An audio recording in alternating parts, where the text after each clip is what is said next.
Assalomu alaykum kanalimiz kuzatuvchilari. Bugun sizlarga uy sharoitida berayni qilishni ko'rsataman. Litr qatiq tuxum sarig'i solinadi. Bitta tuxumimizni faqat sarig'ini solamiz.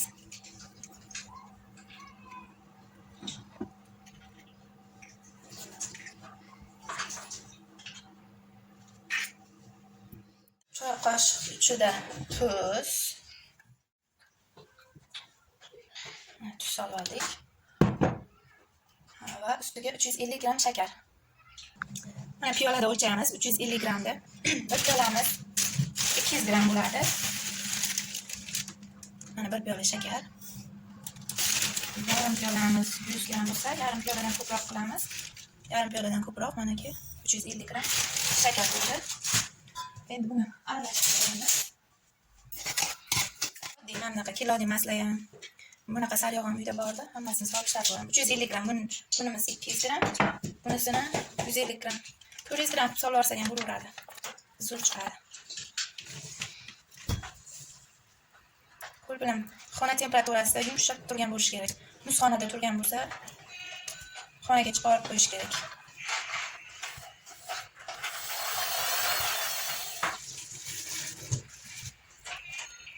Olgan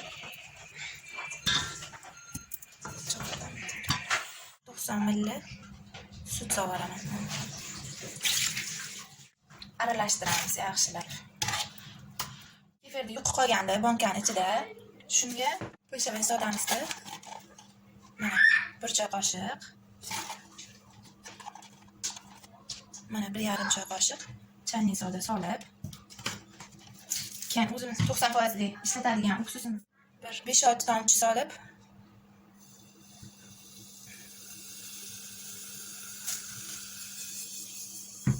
yaxshilab o'ldirib olamiz ichiga. Mana shishillab aralashtiriladi yaxshilab. Endi unimizni solamiz. Unda ustiga bir pachka razrixletel. Buni обязательно solish kerak. Yaxshi chiqarib baltoshgan qilib beradi. Mana shu unda ilagandan keyin ustiga razrixletelni solib boramiz. Xamir qoraymiz. Mana xamirimizni ham qorib bo'ldik. Yumshoq xamir tayyor bo'ldi. Mana 2 kilolik unimizdan mana shugina qoldi. Shuni bitta 1 kilo 600 lab. Aynan chista besh emas, graniklarga oddiy birinchi sortdan ham aralashtirib olsa bo'ladi. Nabrot zo'r chiqsa kerak. Endi ular yasab olamiz. Mana 50 gramdan bo'lib olamiz. Mana biz bolachalar qo'llaring bilan bo'lib olasizlar-da. Mana qo'l bilan mana bunday bosib yasab olib, piraniklar yasab oldik. Tepa-past pishiradigan oddiy duxovkamizda 200 gradusga qo'yamiz. Pastda 200 gradusga qizdirib qo'yamiz.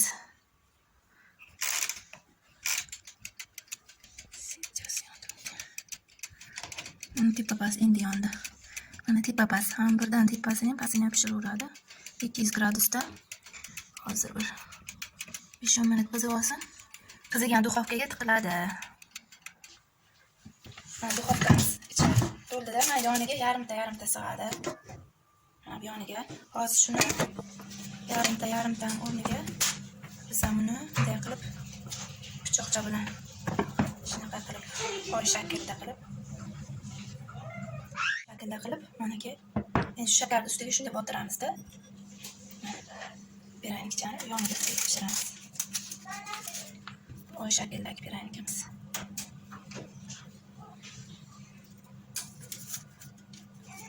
Gradusda qizigan duxovkaga qo'yiladi piraniklarda. Chunki tarkibida margarin bor. Yog'li xamir yalpayib ketadi, erib oqib, qizigan duxovkaga qo'yiladi. Mana duxovkamiz ham qizib oldi. Mana endi buni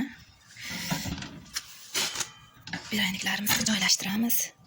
Manaki yonlariga to'liq sig'maganini yarim oy shaklda variant malaka solmasdan mana bu o'rtasiga qo'yiladi. Birdan tepa-past pishib kelaveradi.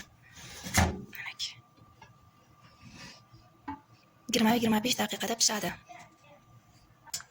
Xamirlarimizni shunday yasab olamizdek. Bundoq qilib Valyonka molokomizdan surtib, bunday anaqa qilib siqib, yaxshilab bekitib, yumshoq xamir bo'lgani uchun bir-biriga yopishishi yaxshi oshunday. Endi pishib chiqsa mezza qilib yeymiz, rang qilib pishirib qo'yinglar. Videomga shunchaki kirib, tomosha qilib, like, obuna bo'lmasdan chiqib ketayotganlarga like bosib, obuna bo'lib qo'yishni unutmanglar. Mana piraniklarimiz. Aynan valyonni moloko nachimkasiga solib, piranik bukish shart emas. Shu turishda zuvolachasini, mana shunday kichkina zuvola qilmasdan turib, mana bunday katta zuvolalarni uxloqcha bilan yoyib, keyin bironta bonkami, nimadir, o'z piranik kesgich nimasi bor, naqshli, plastmassa, o'shanaqa narsa bilan gulchali, oychali, har xil shaklli kesib olib, o'zini shunchaki ustini boya ko'rsatganimda yarim oychalik shakarga shunday bosib olib, qo'yib duxovkaga, qizigan duxovkaga pishirib olsa bo'ladi. Endi valyonni moloko solib ham qilsa, juda ham chiroyli, yeganga mazali bo'ladi. Valyonni moloko ichiga qilgandan keyin ustiga hozir blenderim ana boshqa joyda qolib ketgan, shuning uchun saxarni pudra qilib blenderda, kofe malkasida, shakarda ezib olib, saxarni pudra qilib, keyin bu piraniklarimiz pishib chiqqandan keyin ustiga saxarni pudrani ham mayin sitkachalik sizgichda ustiga ilib, issiqligida, faqat piranik shunday chiqqandan issiqligida nima qilinadi? Saxarni pudralar ustiga sepiladi. Yoki bo'lmasam shakarni ustiga bosib, shunaqa qilib pishirsa ham bo'ladi, yoki nima pishiramiz biz bugun? Ustiga tuxum oqili krem, belkovli krem qilib, ustiga hammasiga utalab, ulab, o'shanaqa qilib piranik taqlaymiz. Uydagi oddiy masalliqlardan anchagina piranik chiqadi. Hozir sizlarga hammasi pishib chiqqandan keyin bitta videoning oxirida rasm tushirib qo'yib qo'yaman. Kuzatishda davom etinglar. Sizlar bilan har xil shirinlik pishiriqlarda pishirib, retseptlar yashirmagan holda o'zim qilib, hayotda qilib ko'rgan pishiriqlarimni sizlarga ham qilib o'rgataman.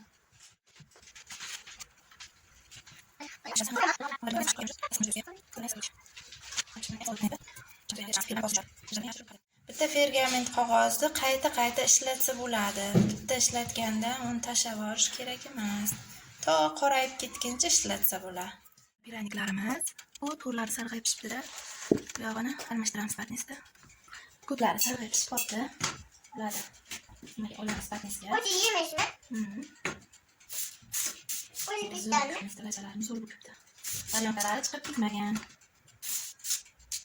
Hammasi joy-joyda. Menga bo'lgan nesa. Mana suvdagilar sal ko'rasiz.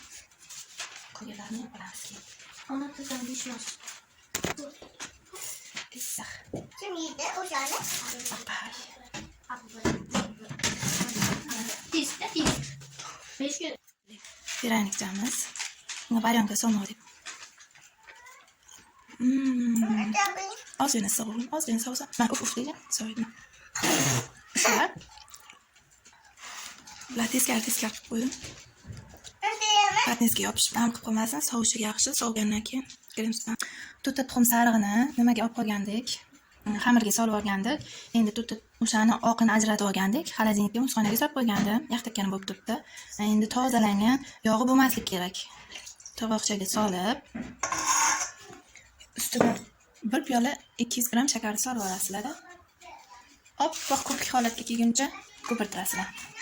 Mikser yordamida yoki vinchik bilan ham bo'ladi. Shakar otilmasligi uchun aralashtirib,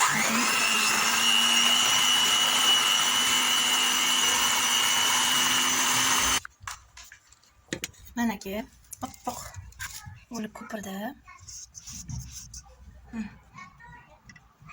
Oppoq bo'lib nishonlarga o'xshab ko'pirdi. Endi tuxumni oqiga ko'pirtirib olamiz. Bilan aralashtirib olamiz.